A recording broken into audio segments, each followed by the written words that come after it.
Shalom Bapak Ibu saudara yang dikasihi Tuhan, selamat malam, selamat sore. Hari ini Selasa 28 Juni 2022.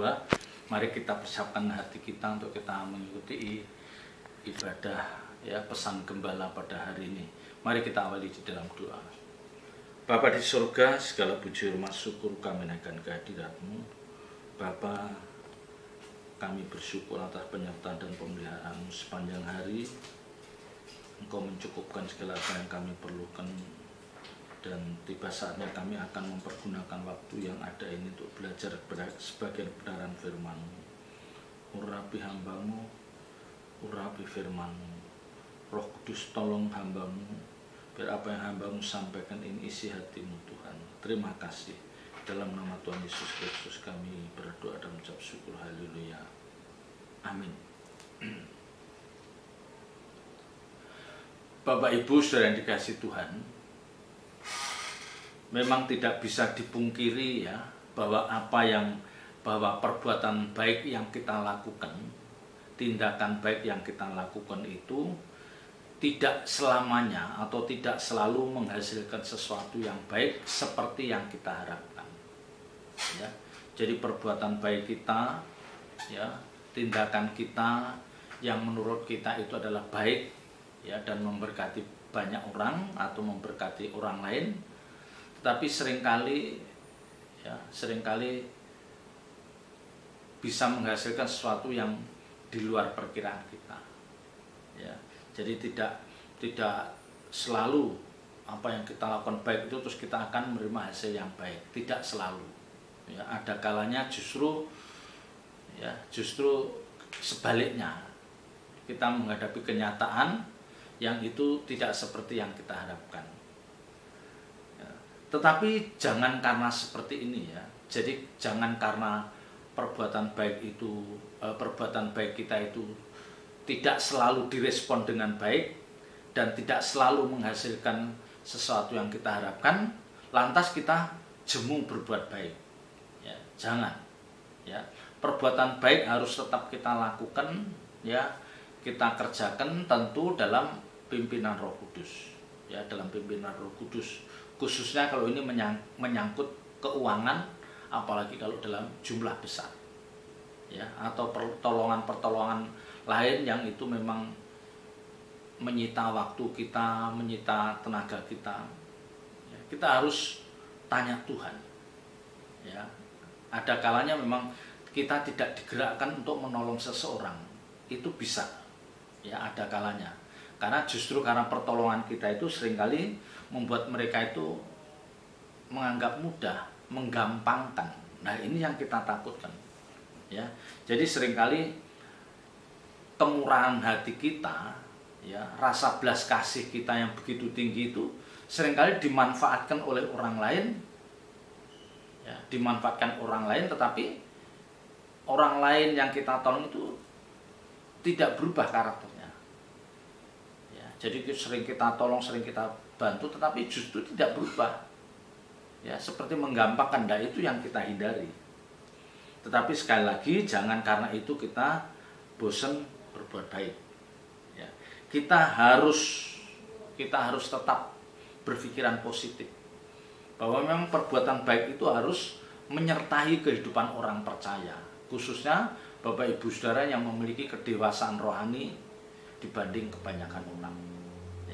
Kalau kita lihat dari Galatia pasal 6 ayat 9. Galatia pasal 6 ayat 9. Janganlah kita jemu-jemu berbuat baik, karena apabila sudah datang waktunya kita akan menuai jika kita tidak menjadi lemah. Ini dikatakan, jangan jemu-jemu perbuatan, jangan jemu-jemu kita berbuat baik. Karena pada saatnya pasti kita akan menuai. Kalau kita tidak, dikatakan bahwa jika kita tidak menjadi lemah. Jadi jika tidak menjadi lemah, artinya apa? Jangan karena beberapa kali kita berbuat baik dan ada beberapa orang yang merespon kurang baik dan justru mengecewakan kita, yang seringkali itu membuat kita jemu berbuat baik. Nah, ini jangan sampai terjadi. Ya mungkin dari perbuatan baik Bapak Ibu saudara, dari 5, 6 atau 10-an kali kita berbuat baik, pasti ada 1, 2 atau 3 kali kita dikecewakan.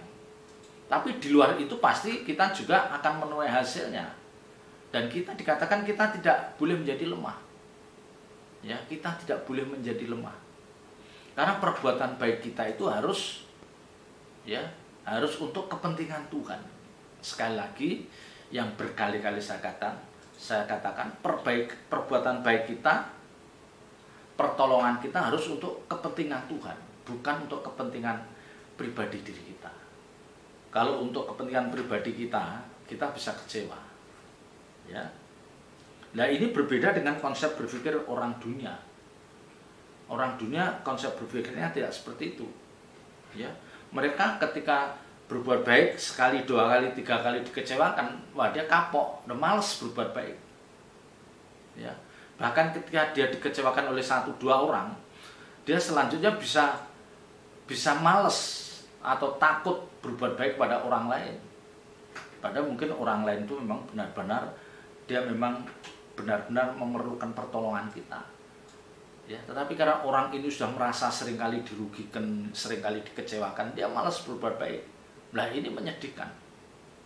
Ya, apalagi saya katakan dalam kondisi atau situasi seperti saat ini. Ya, di mana pandemi COVID-19 ini belum benar-benar hilang dari bumi Indonesia tercinta.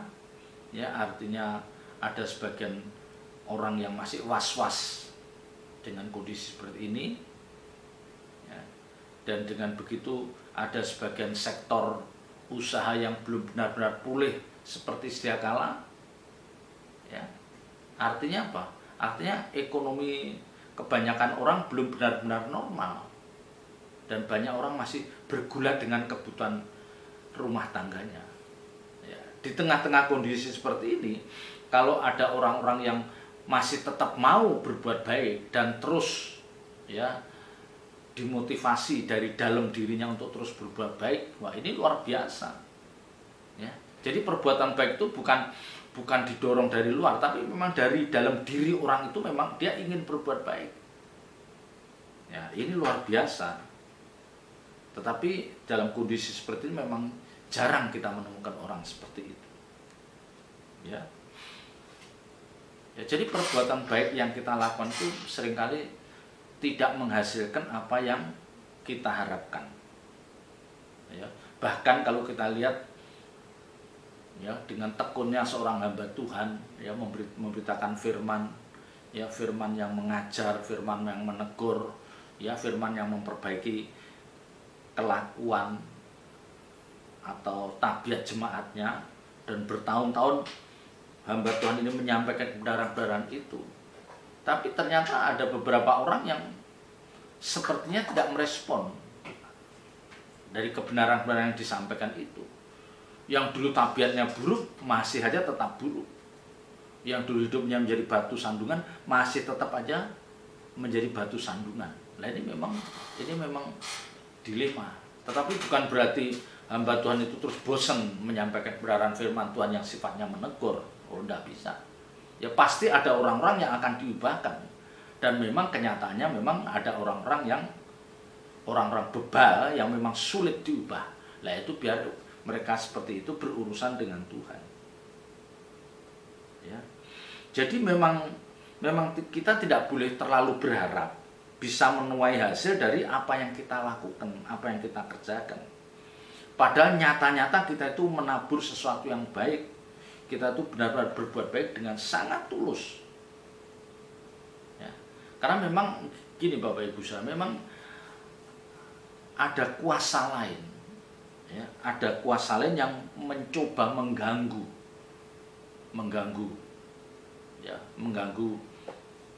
keinginan atau kerinduan orang percaya ini. Ya. Kalau kita lihat di dalam Injil Matius, perumpamaan tentang lalang dan gandum. Ya, kalau kita lihat Injil Matius pasal 13 mulai ayat 24, Yesus membentangkan suatu perumpamaan lain lagi kepada mereka. Katanya, hal kerajaan surga itu seumpama orang yang menabur benih yang baik di ladangnya. Tetapi pada waktu semua orang tidur, datanglah musuhnya menaburkan benih lalang di antara gandum itu lalu pergi. Ya. Ketika gandum itu tumbuh dan mulai berbulir, nampak jugalah lalang itu. Maka datanglah hamba-hamba Tuan ladang itu kepadanya dan berkata, Tuan, bukankah benih baik yang Tuan taburkan di ladang Tuan? Dari manakah lalang itu? Jawab Tuan itu, seorang musuh yang melakukannya. Lalu berkatalah hamba-hamba itu kepadanya, jadi maukah Tuan supaya kami pergi mencabut lalang itu? Tetapi ia berkata, jangan, sebab mungkin gandum itu ikut tercabut pada waktu kamu mencabut lalang itu. Biarkanlah keduanya tumbuh bersama-sama waktu menuai. Pada waktu itu aku akan berkata kepada para penuai, kumpulkanlah dahulu lalang itu dan ikatlah berbekas-bekas untuk dibakar, kemudian kumpulkanlah gandum itu ke dalam lumbung. Ya, ini jelas, ya. Tuhan itu menabur benih gandum yang baik. Dia tidak pernah menabur lalang. Ya. Jadi kalau menurut kalau kita amati, ya seperti itu. Ya seperti itu. Kadang-kadang orang tua di rumah itu sudah mendidik anak-anaknya itu dengan sangat baik. Bukan saja mendidik, tapi juga memberikan teladan hidup. Ya. Orang tua itu baik ayahnya, ibunya memberikan teladan hidup yang baik. Tetapi ternyata orang tua ini melihat, menyaksikan, loh kok ada karakter buruk yang tumbuh dalam anaknya. Ya, sama dengan Tuan itu yang menabur gandum itu, dia tidak merasa menabur lalang, loh kok lalang itu tumbuh. Nah, ternyata dia katakan ada orang lain, ya, ada orang yang memang ya, ada orang yang menabur benih yang tidak baik. Ya, sama dengan ketika mendidik anak-anak kita. Anak-anak kita itu pasti berinteraksi dengan orang lain. Kita tidak mungkin 24 jam mendampingin anak-anak kita, apalagi kalau mereka sudah mulai remaja, dewasa, kuliah. Tidak mungkin kita ada di sampingnya 24 jam. Nah, interaksi anak-anak kita itu dengan banyak orang dan kita tidak tahu. Ya, tidak tahu orang macam mana yang menjadi teman dekat anak-anak kita itu. Nah, seringkali kita dikagetkan dengan perilaku atau tabiat anak kita yang kurang baik. Padahal kita tidak pernah mengajarinya, ya, kita tidak pernah, ya, tidak pernah melakukan, tidak pernah memberi contoh yang tidak baik. Tetapi kenyataannya seperti itu. Nah, jadi dari perumpamaan ini, Bapak Ibu Saudara, saya mengingatkan bahwa kuasa kegelapan itu selalu mengintai kehidupan, khususnya orang-orang percaya. Ya, kuasa kegelapan itu selalu mengintai. Ya, bahkan ayat lain mengatakan bahwa singa itu mencari mangsa, mengaum-ngaum, mencari mangsa yang bisa dimangsanya, ditelannya. Ya, jadi kuasa kegelapan itu berada di mana? Ya, di mana orang percaya ada, kuasa kegelapan itu selalu membidik, mengintai kita. Nah, ini yang kita harus waspada. Ya, makanya ketika kita memberikan, ya, mendidik anak kita dengan baik, memberi teladan ke anak kita baik, jangan kita merasa bahwa yakin bahwa anak kita akan baik. Tidak bisa. Kita harus tetap mengawasi.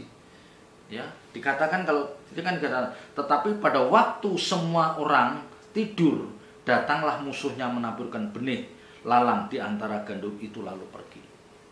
Jadi kan sedang tidur itu berbicara tentang orang yang lengah. Orang yang lengah, orang yang tidak berjaga-jaga, orang yang tidak mengantisipasi keadaan yang terburuk yang mungkin bisa terjadi. Nah, ini yang harus menjadi perhatian kita. Ya. Orang tua sudah memberikan contoh yang baik, ya, rajin ke gereja, membangun mezbah doa, memberi teladan hidup yang baik. itu saja belum tentu anaknya bisa menjadi anak yang benar-benar baik. Apalagi kalau orang tuanya tidak pernah mendidik mereka, tidak pernah mengajar mereka, ya, tidak pernah memberi contoh bagaimana membangun misbah doa. Apa jadinya anak-anak mereka itu? Nah, ini yang kita takutkan. Ya. Maka saya mengatakan, Bapak Ibu Saudara jangan merasa yakin bahwa oh anakku akan baik-baik saja. Oh anakku nggak mungkin menyimpang. Ya. Lebih baik kita punya pikiran, kita punya perasaan bahwa anak saya harus saya dampingin. Ya. Daripada kita merasa aman, oh itu malah bahaya. Ya kita merasa aman terus kita merasa mudah meninggalkan anak-anak kita. Ya kita pergi berhari-hari dengan teman-teman kita, terus kita membiarkan anak-anak mereka bertumbuh dengan sendirinya. Ya, mereka bertumbuh dengan mungkin keluarga dekat kita, tetapi mereka juga bukan orang yang mengerti kebenaran. Ini repot. Ya, ini repot. Jadi memang tidak bisa dihindarkan. Anak-anak kita itu pasti akan berinteraksi dengan banyak orang. Mereka pasti akan punya kenalan. Ya. Nah, apakah untuk membentengi anak kita, terus kita melarang, oh kamu jangan bergaul, ya, oh kamu nggak usah bergaul, sendiri aja di rumah, itu juga nggak bijak. Ya. Kalau anak kita tidak boleh bergaul, wah nggak bijak. Anak kita harus dibiarkan bergaul, tapi di balik itu kita harus mengawasi, kita mau meyakinkan, ya, kita meyakinkan bahwa fondasi yang dimiliki anak-anak kita itu makin kuat. Itulah fondasi kebenaran firman Tuhan. Ya. Jadi kita tidak bisa melarang mereka untuk berinteraksi dengan banyak orang, tidak bisa. Ya. Karena nanti dia akan memiliki jiwa sosial yang tidak baik. Ya. Dia tidak bisa bergaul dengan tetangga kiri kanan, wah repot kalau begitu. Ya. Memang kita tidak boleh akrab dengan orang-orang yang tidak jelas. Ya, misalnya mereka adalah orang-orang yang tanda petik yang meragukan kualitas moralnya, itu boleh kita hati-hati. Tetapi bukan berarti anak kita dilarang bergaul untuk bergaul dengan banyak orang. Nah, di sini yang lebih ditekankan adalah bagaimana Bapak Ibu Saudara dan saya diajarkan untuk senantiasa waspada. Ya, waspada. Jadi tidak cukup hanya memberi contoh, ya, tidak cukup. Ya, mendorong mereka untuk ikut ibadah ke gereja, mendoakan. Ya, itu memang harus kita kerjakan. Ya, memberi contoh, ya, mendorong mereka untuk rajin ibadah, mendoakan, itu memang harus kita kerjakan. Tapi satu hal lain yang harus kita lakukan apa? Kita harus benar-benar memperhatikan. Ya, ada waktu-waktu khusus untuk kita berdiskusi, tukar pikiran dengan mereka. Ya, itu yang penting. Ya, itu yang penting. Ya. Jadi di depan saya katakan, apa yang kita lakukan itu, perbuatan baik yang kita lakukan itu kadang-kadang menghasilkan sesuatu yang kita tidak pernah menyangka. Loh, kok ini hasilnya? Nah, ini. Ya, jadi saya mengingatkan ada kuasa yang bukan dari Tuhan atau kuasa kegelapan yang selalu mengintai kehidupan orang-orang percaya. Ya, yang selalu mengintai anak-anak Allah. Maka kita juga pesankan pada anak-anak kita, hati-hati memilih teman bergaul. Ya, itu perlu, apalagi kalau udah mulai teman dekat, itu kita pesankan. Ya, jangan sampai nanti kita menyesal di kemudian hari. Ya, jadi ayat ini akan memberikan pesan pada setiap kita bahwa kita harus sangat waspada. Ya, bukan hanya pada anak-anak kita atau cucu kita, tapi juga orang-orang yang kita kasihi, bahkan mungkin juga pasangan hidup kita. Kita harus lebih hati-hati pada mereka. Ya. Jangan sampai membuka celah, ya, membuka celah dengan sengaja untuk kuasa-kuasa dunia itu merasuk dalam kehidupan orang-orang yang kita kasihi. Ya misalnya kalau bapak-bapak ya kita membiarkan mereka membuka pintu terus mereka aktif ikut kegiatan dengan orang-orang di luar Tuhan ya, dengan berbagai ya, dengan dikemas ya kegiatan apapun ya, bisa goes, bisa ya komunitas mobil-mobil antik ya, nanti komunitas apa, itu kan sebetulnya seperti membuka celah pintu untuk kuasa dunia itu merasuk dalam jiwa kita. Ya memang tidak sekonyong-konyong atau secara instan membuat orang-orangnya akan jadi orang jahat, tidak ya. Tetapi paling tidak mereka sudah ditawan oleh kesukaan lain yang itu tidak dikehendaki Tuhan ya. Hobi-hobi itu kan berarti menimbulkan kesukaan ya, dia cinta dengan hobi-hobinya itu, yang artinya apa? Nanti waktu untuk Tuhan itu jadi tersita. Padahal yang benar bahwa kesukaan kita itu harus duduk di kaki Tuhan, mendengar suaranya, dan akhirnya kita melakukan keinginan Tuhan itu.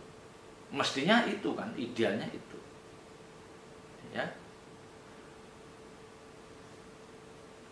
Jangan sampai kita membuka celah yang akhirnya kesukaan-kesukaan dunia itu akan masuk dalam jiwa kita. Ya. Yang dulu kita nggak seneng ini sekarang jadi seneng, bahkan ketagihan. Nah itu yang paling membahayakan ya, paling membahayakan. Nah ini Bapak Ibu saudara yang dikasihi Tuhan, ini pesan yang saya sampaikan pada sore malam hari ini ya. Ingat ya, apa yang kita lakukan itu menurut kita baik, tapi seringkali kita tidak menuai seperti apa yang kita harapkan, karena memang ada kuasa kegelapan, dan kuasa kegelapan itu ada di mana saja ya. Lawan musuh iblis itu seperti singa yang mengaum-ngaum, yang mencari mangsanya yang bisa ditelan. Jadi mari kita membentengin hidup kita, membentengi hidup orang-orang yang kita kasihi ya, lewat membangun intimasi semakin dekat dengan Tuhan ya. Kita makin sering kita saling mengoreksi, saling menguatkan ya. Jangan sampai kita membuka celah untuk kuasa dunia, keindahan dunia itu merasuk di dalam hati kita, yang akhirnya menawan kita, sehingga itu menjadi satu-satunya kesenangan kita. Jangan sampai itu terjadi ya. Ya apalagi keadaan sekarang yang serba canggih ya. HP di tangan anak-anak kita itu bisa menghadirkan segala apapun yang dia inginkan ya, mulai dari ilmu pengetahuan, hiburan ya, tontonan-tontonan yang baik, sampai sesuatu yang bisa merusak moral mereka itu bisa dihadirkan lewat HP itu ya. Belum lagi nanti interaksi mereka dengan teman-teman dekatnya yang tidak semuanya itu menjadi memberkati hidup mereka. Nah ini yang menjadi awasan kita ya. Jadi perjuangan kita, perjuangan Bapak Ibu saudara dan saya juga anak-anak muda itu saat ini adalah bagaimana kita tetap menjaga kesucian moral kita ya, bagaimana kita tetap fokus ya, mengerti kebenaran firman Tuhan, dan kita bisa melakukan apa yang dikehendaki Tuhan. Jangan jemu-jemu berbuat baik, sekalipun itu seringkali itu membuat kita kecewa. Jangan pernah jemu, karena disitulah sejatinya kita akan mengumpulkan harta di surga ya. Selamat berjuang, Tuhan Yesus memberkati. Mari kita tutup dalam doa. Bapa di surga, segala puji rumah syukur kami naikkan kehadirat-Mu. Kami bersyukur Tuhan atas kebenaran firman-Mu. Meteraikan firman-Mu dalam setiap hati kami dan ajar kami melakukannya. Terpuji nama-Mu kekal selama-lamanya. Dalam nama Tuhan Yesus Kristus kami berdoa dan mengucap syukur. Haleluya. Amin.